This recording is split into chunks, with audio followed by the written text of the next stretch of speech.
राधा स्वामी जी मीराबाई के कुछ संकलित पद। सत्संग का रस। यह भी मीराबाई का एक गुजराती पद है जिसमें वे मनुष्य को संतों की संगति में जाने की प्रेरणा देती हैं।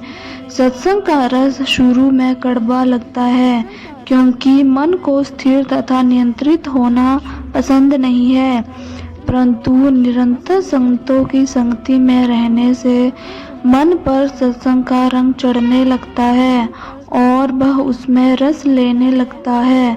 हाथी, घोड़े, धन दौलत कोई भी जीव के साथ नहीं जाते, यहाँ तक कि शरीर भी अंत में खाक हो जाता है। वे कहती हैं कि इन सब का गर्व करना व्यर्थ है क्योंकि ये जीव के निरंतर बंधन का कारण है। सत्संग के द्वारा अल्प समय में मुक्ति प्राप्त होती है। वेद, शास्त्र और धर्म ग्रंथ इस बात की साक्षी देते हैं।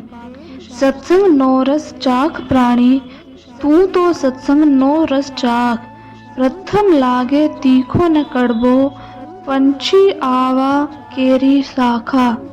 आरे काया नो गर्म न कीजे, अंते थवानी छे खाक। हस्ती ने घोड़ा माल खजाना, काई न जावे साथ। सत्संगथी वे गड़िमा मुक्ति, वेद पूरे छे साख। भाई मीरा कहे प्रभु गिरधर नागुण, हरि चरणे चित राख। सत्संग का रस चख ले प्राणी, चख सत्संग का रहस। पहले तो ये तीखा कड़वा, फिर जैसा आम का रस। इस काया का गर्व न कर तू, अंत में हो ये राख। हाथी, घोड़ा, माल खजाना कोई न जाए साथ। सत्संग से 2 घड़ी में मुक्ति, साक्षी वेद पुराण। मीरा कहे प्रभु गिरधर के गुण, हरि चरण चित राख। संकलित पद दर्शन दीजो जी। मीराबाई अपने सतगुरु से प्रार्थना करते हुए कहती हैं कि जैसे भी आप चाहें मेरी सुधि लें, मेरे अवगुणों की ओर ध्यान न दें। मैं आपकी शरण में आई हूँ, मुझे दर्शन दें और फिर कभी अपने से दूर न करें। महारी सुध ज्यों जानो ज्यों लीजो जी, पल पल भीतर पंथ निहारूं, दर्शन महाने दीजो जी। मैं तो हूँ बहु औगण हारी, औगण चित मत दीजो जी। मैं तो दासी थारे चरण जना की, मिल बिछुरन मत कीजो जी। मेरा तो सतगुरु की शरणे, हरि चरणा चित दीजो जी। संकलित पद विरह व्यथा। अपने प्रियतम के दर्शन के लिए व्याकुल मीराबाई इस पद में अपनी विरह व्यथा व्यक्त करती हैं।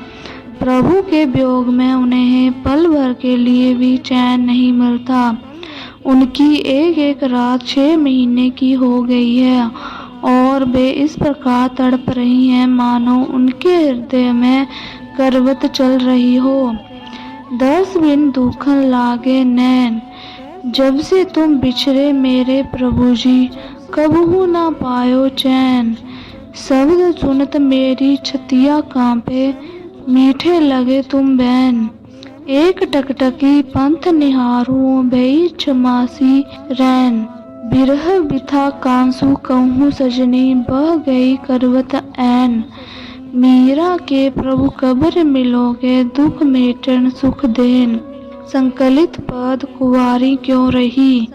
प्रभु साक्षात्कार को मीराबाई ने आत्मा का विवाह कहा है। नवविवाहित आत्मा जब प्रभु के धाम पहुंचती है तो अन्य सुहागिन आत्माएं उससे पूछती हैं कि तू इतने समय तक कुंवारी क्यों रही।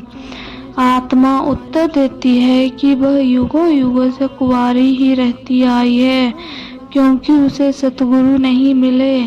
सतगुरु ही उसके लिए वर ढूंढकर विवाह का लगन निश्चित करके उसका हाथ प्रभु रूपी वर के हाथ में दे सकते हैं। दूसरे शब्दों में प्रभु का मिलाप तब तक नहीं हो सकता जब तक सतगुरु ना मिले। विवाह का वर्णन करते हुए मीराबाई कहती हैं कि सतगुरु ने आंतरिक मंडलों में विवाह की विधि रची। प्रभु ने हथलेवा जोड़ा और दहेज में प्रेम रूपी रतन, ज्ञान के गहने और नाम का हार दिया। इस प्रकार विवाहित आत्मा शब्द रूपी डोल के साथ रूहानी मंडलों पर चढ़कर पति के घर पहुंच गई। सुरता स्वागण नार कुंवारी क्यों रही, सतगुरु मिल्या नाय कुंवारी बीरा यूं रही। सतगुरु बेगी मिलाए छिन में सावा सो दिया, झटपट लगन लखाए व्याब बेगो छेड़िया। अर्ध सुर्द के बीच रतन चंबरी रची, हर हथलेवा जोड़ सुरत फेरा फरे। बावल दियो डाइजो रतन धन चार पदार्थ प्रेमरा, गेड़ो महारे ज्ञान रो पैरायो हार हर नाम रा। छोड़या छोड़या मामा मोसला बुआ 10 बेनड़ी, छोड़े महारी सहेलियां रो रात गुरा आगे जा खड़ी।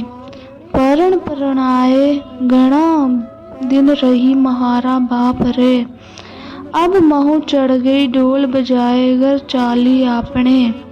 बमर गुफा रे माए पुरुष एक सार है, सत सत कहे मीरा दास बही बरतार है।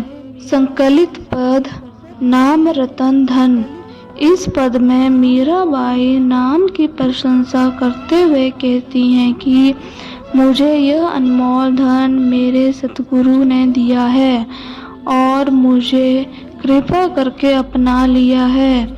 इस दुर्लभ पदार्थ को पाकर मैंने जग में जो कुछ भी अपना था उसे खो दिया है, अर्थात अब संसार की सभी वस्तुएं मेरे लिए सारहीन हो गई हैं। मैं सच्चे नाम की नौका में बैठ गई हूँ, जिसको खेने वाला सतगुरु है, जो मुझे भवसागर से पार करा देगा। पायो जी मैंने नाम रतन धन पायो, टेक वस्तु अमोलक दी मेरे सतगुरु, कृपा कर अपनायो। जन्म जन्म की पूंजी पाई जग में सभी खुवायो, खर्चे नहीं कोई चोर न लेवे दिन दिन बढ़त सुवायो।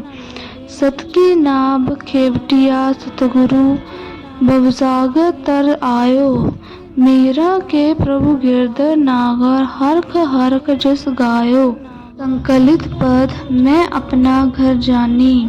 इस पद में मीराबाई अपने निज घर जाने की व्यग्रता प्रकट करते हुए कहती हैं कि अब उन्होंने अपने मन में निश्चय कर लिया है कि वे आंतरिक मंडलों में जाएंगी। अभी तक उन्हें अपने असली घर का भेद बताने वाला कोई नहीं मिला था, इसलिए वे इस संसार में विभिन्न खानियों में जन्म लेती रहीं और प्रभु से वियोग की पीड़ा सहती रही। परंतु इस जन्म में जब उन्हें अपने सतगुरु संत रविदास मिल गए तो उनकी व्यथा का अंत हो गया। सतगुरु ने अपने घर का भेद प्रदान किया और उनकी आत्मा को शब्द रूपी चिन्ह देकर अपने प्रियतम से मिला दिया। मेरा मन मानी सूरत सैल असमानी, जब जब सूरत लगे बागर की पल पल नैनन पानी। जो हिये पीर तीर समसालत कसक कसक कसकानी, रात दिवस मोही नींद न आवत आवे भावे अन्ना पानी। ऐसी पीर बिरह तन भीतर जागत रैन बिहानी। ऐसा वैद मिले कोई बेदी देश विदेश पिछानी। तासों पीर कहूँ तन केरी फिर नहीं भरमो खानी। खोजत फिरूं वेद व घर को कोई न करत बखानी। रैदास संत मिले मोही सतगुरु दिन ही सूरत सहदानी। मैं मिली जाए पाए पिय अपना तब मोरी पीर बुझाने, मेरा खाक